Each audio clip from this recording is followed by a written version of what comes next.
Good evening everyone. स्वागत है एक बार फिर से आप सभी का सक्सेस पॉइंट इंडिया चैनल के जीके क्विज कार्यक्रम में। प्यारे अभ्यर्थियों, आज जीके क्विज स्पेशल सीरीज की आप 98th यानी कि 98वीं क्लास देख रहे हैं।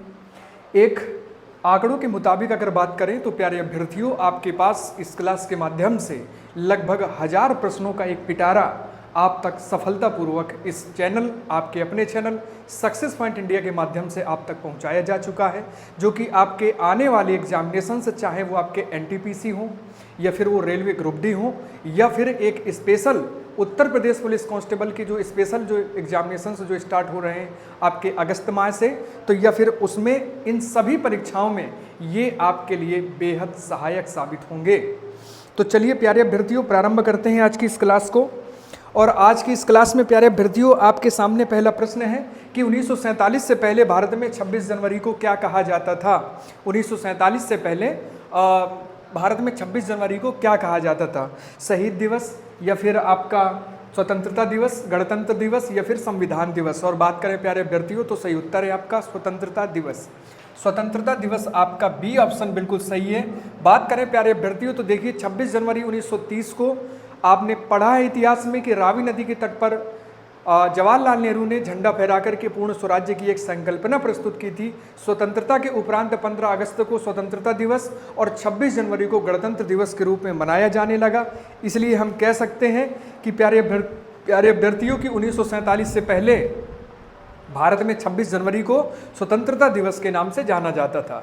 अगला प्रश्न है प्यारे अभ्यर्थियों की चिलियां वाला जो युद्ध था, जिसे चिलियान वाला या चिलियां वाला युद्ध के नाम से जानते हैं, ये कब हुआ था, कब लड़ा गया था? 1865, 1892, 1849 या फिर 1856। और यहाँ पे देखिए, बात करें तो चिलियान वाला युद्ध आपका जुड़ा है, संबंधित है आपके आंग्ल सिख युद्ध से। और प्यारे अभ्यर्थियों, सही उत्तर है आपका यहाँ पे चिलियान वाला युद्ध लड़ा गया 1849 में, यानी कि सी ऑप्शन आपका यहाँ पे बिल्कुल सही होगा। बात करें तो देखिए, द्वितीय आंग्ल सिख युद्ध जब हुआ 1848 से 49 के मध्य में चला था द्वितीय आंग्ल सिख युद्ध। तो इसके दौरान क्या हुआ था कि देखिए 1849 में जो सी ऑप्शन हमने किया है, तो 1849 में जो अंग्रेजों की तरफ से लॉर्ड गफ तथा सिखों के युद्ध से सरदार शेर सिंह के मध्य में एक अनिर्णायक युद्ध हुआ। ठीक है, एक अनिर्णायक एक युद्ध साबित हुआ प्यारे अभ्यर्थियों। बात करें तो देखिए, फरवरी 1849 में आगे चल करके गुजरात का भी युद्ध हुआ था, जिसमें डलहौजी ने नेपियर के नेतृत्व में सिखों को पराजित करके पंजाब में अंग्रेजी राज्य की स्थापना की थी। ठीक है, तो द्वितीय आंग्ल सिख युद्ध 1848 से 1849 और 50 के बीच में जो पूरा मामला है, तो उसमें से चिलियान वाला जो युद्ध है ये आपका 1849 में लड़ा गया था। क्लियर हो गया? एक अनिर्णायक युद्ध साबित हुआ था, लॉर्ड गफ और सरदार शेर सिंह के बीच में लड़ा गया था। ठीक है, निम्नलिखित में से कौन सा एक बांग्लादेश का प्रमुख बंदरगाह है? राजशाही, चटगांव, ढाका या फिर फरीदपुर। और प्यारे अभ्यर्थियों, बात करें तो निम्न में से बांग्लादेश का प्रमुख अगर कोई बंदरगाह है तो वो है प्यारे अभ्यर्थियों आपका चटगांव।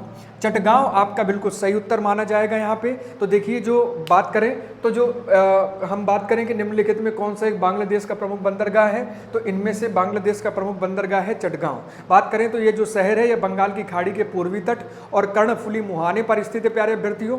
साथ ही साथ देखिए, बात करें तो यह कई सारे विदेशी यात्री जितने भी आपके आए, चाहे वो आपके इब्न बतूता हो, निकोलो डी कॉन्टी हो, बहुत सारे ऐसे विदेशी यात्री थे प्यारे अभ्यर्थियों जिन्होंने इस बंदरगाह से होकर के यात्रा की है, इस बंदरगाह से होकर के गुजरे हैं प्यारे अभ्यर्थियों। बात करें तो 16वीं सदी में पुर्तगाली साम्राज्य ने इसे पोर्टो ग्रांडे डी बेंगोला के नाम से इस बंदरगाह का नामकरण किया था।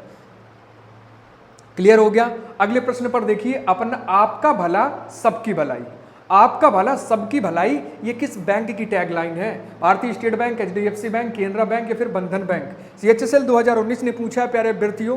कई बार ये पूछे जाते हैं, बैंक के जो ध्येयवाक्य होते हैं, टैगलाइन होते हैं, किसी विशेष संगठन या संस्थान की टैगलाइन या ध्येयवाक्य होते हैं, ये अक्सर पूछ लिए जाते हैं प्यारे अभ्यर्थियों। तो बात करें तो सही उत्तर की, तो सही उत्तर है आपका बंधन बैंक। बंधन बैंक आपका बिल्कुल सही होगा। बात करें प्यारे अभ्यर्थियों तो बंधन बैंक, जिसकी स्थापना प्यारे अभ्यर्थियों कोलकाता में की गई थी, इसकी स्थापना अगर बात बात करें तो कोलकाता में 2015 में की गई थी प्यारे अभ्यर्थियों। ठीक है, बात करें तो देखिए निजी कंपनी एक निजी क्षेत्र का एक उपक्रम है, यानी निजी कंपनी है प्यारे अभ्यर्थियों। बंधन बैंक आपकी सरकारी संस्था या सरकारी जो है तो सरकारी उपक्रम आपका नहीं है। ठीक है, यानी सरकार का इसमें कोई दायित्व नहीं है। ठीक है, चलिए उत्प्रेरक की खोज किसने की थी? MTS 2017 ने पूछा उत्प्रेरक की खोज किसने की? मैस्कुरीनी, वर्जीलियस, हुक या फिर गार्नर। और प्यारे अभ्यर्थियों बात करें तो उत्प्रेरक की खोज किसने की थी? तो बी ऑप्शन सही करिएगा, हमेशा याद रखिएगा, वर्जीलियस ने उत्प्रेरक की खोज की थी। अब बात करें प्यारे अभ्यर्थियों की उत्प्रेरक क्या है, तो हमेशा याद रखिएगा कि उत्प्रेरक वह पदार्थ है जिसकी उपस्थिति मात्र से रासायनिक अभिक्रियाओं की जो गति होती है वो तीव्र हो जाती है प्यारे अभ्यर्थियों। साथ ही साथ बात करें तो उत्प्रेरक जो है तो रासायनिक अभिक्रिया में भाग भी नहीं लेता है, केवल गति को प्रभावित करता है प्यारे अभ्यर्थियों। 1835 में जो वैज्ञानिक थे वर्जीलियस द्वारा जो है तो उत्प्रेरक की खोज की गई थी। क्लियर हो गया? अगले प्रश्न को देखिएगा, द्विनामकरण पद्धति की स्थापना किसके द्वारा की गई थी? डार्विन, न्यूक्लियन, लिनियस या फिर लैमार्क। द्विनामकरण पद्धति की स्थापना किसके द्वारा की गई थी प्यारे अभ्यर्थियों? डार्विन, न्यूक्लियन, लिनियस या फिर लैमार्क। और सी ऑप्शन प्यारे अभ्यर्थियों आपका सही होगा, यानी कि द्विनामकरण पद्धति की स्थापना आपके लिनियस महोदय ने की थी प्यारे अभ्यर्थियों, जो कि एक स्वीडिश वनस्पति शास्त्री, चिकित्सक एवं जीवविज्ञानी थे। इन्हें प्यारे अभ्यर्थियों आधुनिक वर्गीकी या आधुनिक वर्गीकरण का पितामह या जनक भी कहा जाता है। साथ ही साथ ये आधुनिक पारिस्थितिकी के प्रणेताओं में से बहुत सारे प्रणेता जो हैं आधुनिक पारिस्थितिकी के प्रणेताओं में से एक है प्यारे अभ्यर्थियों। इनके प्रमुख पुस्तक कई बार पूछी गई है प्यारे अभ्यर्थियों, तो हमेशा याद रखिएगा सिस्टेमा नेचुरी इनकी प्रमुख पुस्तक है जो कि लिनियस ने लिखी थी। क्लियर हो गया? अगले प्रश्न पर आ जाएं। स्यूडोपोडिया संदर्भित करता है किसे? जीव द्रव्य से भरा सिर जैसा उभार है, स्यूडोपोडिया कोशिका द्रव्य से भरा हुआ भुजा जैसा उभार है, या दूसरी कोशिकाओं को मारने वाला एक अंग है, या पाचन क्रिया में सहायक एक मानव अंग है। स्यूडोपोडिया क्या है प्यारे अभ्यर्थियों? तो स्यूडोपोडिया का मतलब होता है प्यारे अभ्यर्थियों कूटपाद। कूटपाद का सीधा सा अर्थ है कि अमीबा है। अमीबा एक अनिश्चित एक आकार का एक क्या है? जीव है, जिसका कोई एक निश्चित आकार नहीं है प्यारे अभ्यर्थियों। अपने शरीर को किसी भी आकार में ये फोल्ड कर सकता है, किसी भी आकार, किसी शेप, किसी साइज में कर सकता है प्यारे अभ्यर्थियों। तो अमीबा के चलने के जो अंग हैं जिन्हें स्यूडोपोडिया यानी कि क्या कहते हैं? इन्हें कहते हैं प्यारे अभ्यर्थियों अमीबा के चलन अंग प्यारे अभ्यर्थियों। ठीक है, और ये है क्या? तो कोशिका द्रव्य से भरा हुआ सिर जैसी उभार की जो संरचना है जिससे अमीबा अपनी गति करता है, अमीबा चलता है, ये स्यूडोपोडिया कहलाता है प्यारे अभ्यर्थियों, जिसकी सहायता से अमीबा एक स्थान से लेकर के दूसरे स्थान को गमन कर सकता है। जिस तरफ कूटपाद बनते हैं अमीबा उसी तरफ गति करता है, यानी स्यूडोपोडिया जिस तरफ बनेगा अमीबा उसी तरफ चलेगा।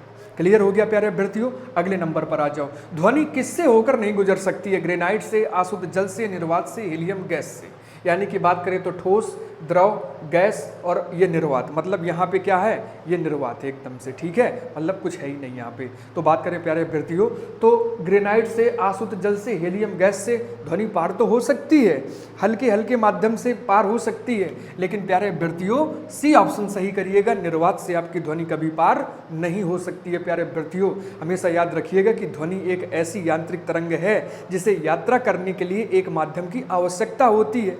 यह ध्वनि की गति ठोस में सबसे ज़्यादा होती है, तरल में थोड़ा कम होती है, गैस में फिर और ज़्यादा कम हो जाती है, लेकिन निर्वात में प्यारे अभ्यर्थियों ध्वनि तरंगों का जो वेग है ये शून्य हो जाता है। इसीलिए हम कह सकते हैं कि ध्वनि आपकी निर्वात से होकर के नहीं गुजर सकती है। अगले प्रश्न पर आएंगे, बधाई कौन सी विधा है? बुंदेलखंड का एक लोक संगीत है, या बुंदेलखंड का एक लोक नृत्य है, या फिर बुंदेलखंड का लोक संगीत और लोक नृत्य दोनों है, या फिर इनमें से ये कोई नहीं है प्यारे अभ्यर्थियों। तो बधाई कैसी विधा है? तो बुंदेलखंड का ये एक क्या है? लोक संगीत है प्यारे अभ्यर्थियों। आपने पढ़ा होगा कि बुंदेलखंड के प्रमुख जो लोक संगीत हैं, जैसे आपका सोहर हो गया, जैसे आपका बधाई हो गया, जैसे आपका बिरहा हो गया प्यारे अभ्यर्थियों, ये बुंदेलखंड क्षेत्र के प्रमुख क्या हैं? ये लोक संगीत है प्यारे अभ्यर्थियों। सोहर बच्चे के जन्म पर गाया जाता है, बिरहा किसी की याद में गाया जाता है प्यारे अभ्यर्थियों, बधाई शादी, विवाह और मांगलिक अवसरों पर पुरुषों एवं महिलाओं द्वारा किए जाने वाला एक विशेष प्रकार का क्या है, संगीत है प्यारे अभ्यर्थियों। ठीक है, चलिए अगले नंबर पे आते हैं। तो देखते हैं कि हाल ही में किस भारतीय निशानेबाज को अंतरराष्ट्रीय ओलंपिक समिति द्वारा ओलंपिक ऑर्डर से सम्मानित किया गया है। अभिनव बिंद्रा, जसपाल राणा, मनु भास्कर या फिर इनमें से कोई नहीं प्यारे अभ्यर्थियों। और बात करें तो सही उत्तर होगा आपका ए ऑप्शन, यानी अभिनव बिंद्रा। अभिनव बिंद्रा आपका प्यारे अभ्यर्थियों बिल्कुल सही आंसर होगा, इसको टिक करिएगा हमेशा। तो चलिए इस पर बात करते हैं कि अभिनव बिंद्रा को हाल ही में अंतरराष्ट्रीय ओलंपिक समिति द्वारा ओलंपिक ऑर्डर से सम्मानित किया गया है प्यारे अभ्यर्थियों। यह जो समारोह है यह 10 अगस्त को पेरिस में 142वें अंतरराष्ट्रीय ओलंपिक समिति सत्र के दौरान आयोजित किया जाएगा प्यारे अभ्यर्थियों। भारत के पहले व्यक्तिगत ओलंपिक स्वर्ण पदक विजेता अभिनव बिंद्रा ने 2008 के बीजिंग ओलंपिक में 10 मीटर एयर राइफल स्पर्धा में क्या किया था कि अपना पहला स्वर्ण जीता था। यह एक व्यक्तिगत स्वर्ण था। क्लियर हो गया। चलिए अगले प्रश्न पर आ जाए। हाल ही में किस भारतीय राज्य ने पर्यटक वाहनों के लिए कचरा बैग ले जाना अनिवार्य कर दिया है? असम, उत्तराखंड, मेघालय या फिर सिक्किम? और सही उत्तर होगा प्यारे अभ्यर्थियों सिक्किम। पर्यटक वाहन थे, पर्यटकों को साथ में लेकर के जाते थे, भारी मात्रा में वहां पे क्या करते थे, गंदगी फैलाते थे। जैसे आप सभी ने देखा होगा कि सोशल मीडिया में अभी हाल ही में एक फोटो ट्रेंड हो रही थी, एक फोटो बार बार वायरल हो रही थी, जिसमें से एक विशेष स्थल पर, एक सार्वजनिक स्थल पर विशेष तौर से कूड़ा कचरा करकट वगैरह फैलाया गया था। इन सारी चीज़ों को देखते हुए सॉरी, सिक्किम राज्य में राज्य सरकार ने क्या किया है कि पर्यटक वाहनों के लिए कचरा बैग साथ में ले जाना अनिवार्य कर दिया प्यारे अभ्यर्थियों। क्योंकि इसके साथ ही साथ हम बात करें प्यारे अभ्यर्थियों तो देखिएगा कि इसकी जो नाजुक हिमालयी पारिस्थितिकी को बचाने के लिए, ठीक है, वो इसलिए लागू करवा दिया गया क्योंकि हिमालयी पारिस्थितिकी को बचाने के लिए ये मुहिम सबसे पहले लागू की गई। क्योंकि भारत का सबसे कम आबादी वाला राज्य होने के साथ साथ भी सिक्किम में पर्यटकों की संख्या अधिक मात्रा के कारण पारिस्थितिकी को लेकर के काफ़ी ज़्यादा समस्या आ जाती है प्यारे अभ्यर्थियों। ठीक है, तो सिक्किम राज्य सरकार ने क्या किया है कि इन वाहनों के साथ कचरा बैग ले जाना विशेष प्रकार से क्या कर दिया, अनिवार्य कर दिया है। यहां तक क्लियर हो गया। चलिए तो प्यारे अभ्यर्थियों ये थी हमारी आज की जीके क्विज की क्लास। कल मिलते हैं आपसे सभी प्रश्नों का, विशेष प्रकार के प्रश्नों का, विभिन्न प्रतियोगी परीक्षाओं में पूछे गए प्रश्नों का एक समावेशन लेकर के प्यारे अभ्यर्थियों। अब से जिन लोगों ने कंटिन्यूटी बना करके क्लास नहीं देखी है प्यारे अभ्यर्थियों, एक समय निकाल लीजिए। 8 बजे मुझे ये क्लास देखनी है। 8 बजे से लेकर के मात्र 15 मिनट तक, 12, 13, 14, 15 मिनट तक केवल आपको समय देना है। यदि आप यूपी पुलिस कांस्टेबल के लिए अगर आप जो है तो अभ्यर्थी हैं और आने वाले अगस्त माह में आप उस परीक्षा में बैठ रहे हैं, तो ये क्लास प्यारे अभ्यर्थियों आपके लिए बेहद रामबाण साबित हो सकती है प्यारे अभ्यर्थियों। ठीक है, तो मिलते हैं अगली क्लास में अपने विशेष स्पेशल क्विज सीरीज को लेकर के। तब तक के लिए अपना ख्याल रखिए। नमस्कार, धन्यवाद, जय हिंद, शुभ रात्रि।